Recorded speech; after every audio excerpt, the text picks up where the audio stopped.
So if you have a busy family like me, then you are probably in need of a designated workspace to help keep your household moving smoothly. So today I'm going to show you how you can create a workspace for two that is both functional and fun. First, you want to start with a neutral color palette. That way it's not too distracting and you can stay focused on your work. You also want to have some storage, but if you have a small space, you want to go vertical with your storage. These open shelves are perfect for storing all of your office supplies, but you can also add some fun home decor items to let your personality show. If you don't have enough room for two desks, then I would suggest using a small table like this one. It has a large surface space where you can set out all your papers and get your work done, and it's also a great place for your kids to work on their projects too.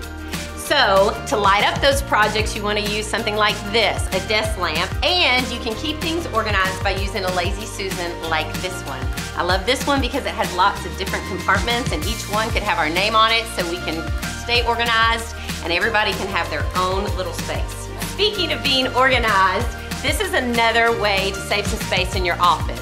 So you can get everything off your desk but still keep it in reach by using desk organizers. This letter tray is a great place for me to keep my paperwork and bills organized.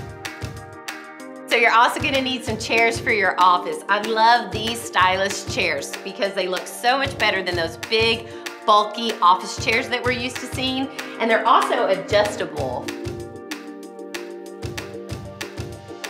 So I love having a chalkboard in my workspace because it's a great place for me to put my to-do list, and it's also a great place for anybody else in your family to add their activities as well. All right, thanks for watching.